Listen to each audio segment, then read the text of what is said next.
Hey guys! So today we are going to talk about something that is actually relevant to everyone. um, and that is the importance of recording your practice sessions.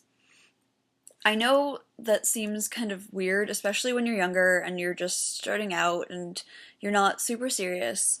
But everyone should be doing it. It's really, really helpful for everyone, no matter what your level, what you plan to do with music. If you want to get better, recording yourself is so important. And you don't need any kind of fancy equipment. I literally just use my phone.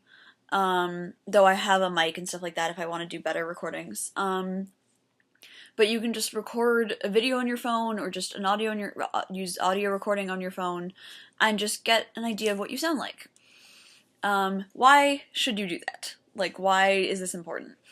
Well, first of all, you sound different to yourself than you do to an audience.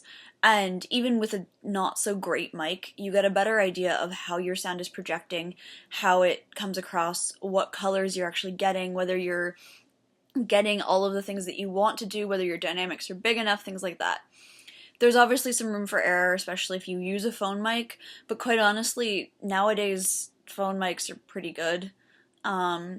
Apparently one of my peers in Toronto recorded his pre-screenings on a phone, which I do not suggest, but it's a pretty good mic apparently. And it's just, you get a chance to hear what you would sound like to another person. And that's really important because you're not playing for yourself really ever. Like, you're playing for yourself, but when you perform, you're playing for an audience. So knowing how the audience hears you and how you come across to an audience is really important. It also gives you a chance to think critically about your own playing. You know, when you're sitting in a recital or something like that, or when you're hearing other people play, it's really easy to critique them, to hear what they did wrong, to hear what you don't really like about their playing, to hear what you don't really like about their interpretation. It's really hard to do that in the same moment as playing for yourself. So you play something, you try to do it as well as you possibly can with as much as you possibly want in it, and then see what happened.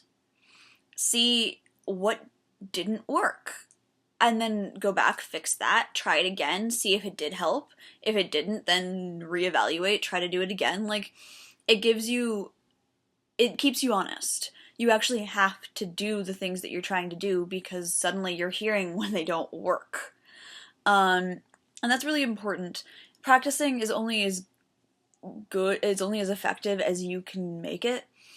And if you spend time really critically listening to your playing and actually changing the things that you don't like, you're gonna be much more efficient. Rather than just playing something 20 times, it being bad every time but you not realizing it, and then moving on, and then you've learned something wrong. Or you've learned something out of tempo or something like that. Like, for example, today I was practicing the Mio, Mio Sonatine for flute and piano, and I recorded the opening and realized that I was playing the 16ths in a faster tempo than anything else in the piece. And it sounded really awkward and really weird, and so what I did is I went back and slowed it down and made sure that I was actually staying in the right tempo and re-recorded myself, and suddenly it made sense. And the 16ths weren't just these random faster notes that were thrown in the middle of a really beautiful line. They actually started to meld into that line. And obviously I still have a ton of work to do on the piece, but now I have a phrase. And it's not super, super disjointed because it's in two different tempos. That's not something you can hear unless you record it. Because to me and to my practicing, I thought the 16ths were in the right tempo until I listened to the recording. It also gives you a chance to really be critical about your sound.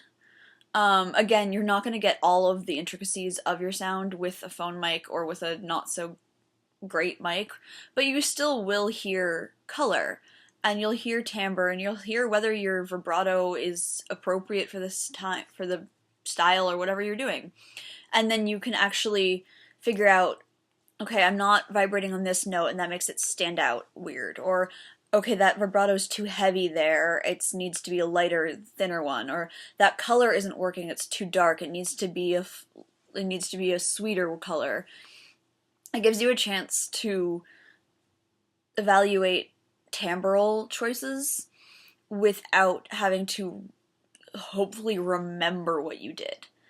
And that's the major issue, is when you're practicing, you're focusing on the actual generation of sound rather than what you're getting after the fact, which is what you're supposed to be doing. But how are you supposed to be critical about what you just did if you don't remember it or you weren't paying attention to everything? Because you're never going to be able to pay attention to everything. That's never going to happen. We're human. We're not magical beings that can suddenly pay attention to 50,000 things at once. So, if you have recordings, you can go back and go, okay, that didn't work because I wasn't paying attention to that. I should fix that. Or like, my articulation sucks. It's really not clear. Sound is great. Articulation sucks. I should go fix that. Yeah. So I try to record, if I'm like just doing technical work, I don't record it. If I'm just trying to figure out the fingers and stuff like that, I won't record it. But if I'm doing anything musical, if I'm playtesting something, especially with excerpts, record your excerpts.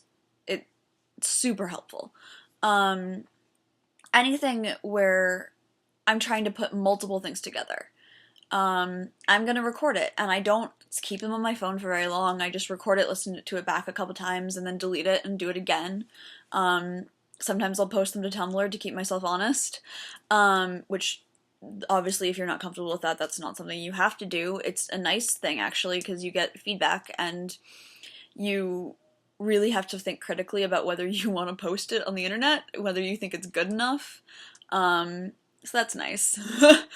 But yeah, it's just a really simple thing that everyone should be doing, even if you're just starting.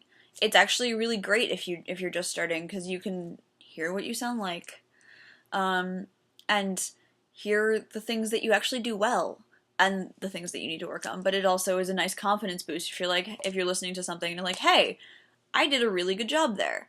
Here are some things I need to work on, but my sound was great. It's just a really good thing. Professional musicians do it all the time, and everyone else should. So record yourself. I hope you guys are all having a great week. If you guys have any video suggestions or ideas or wishes, anything like that, let me know, and I will see you next week.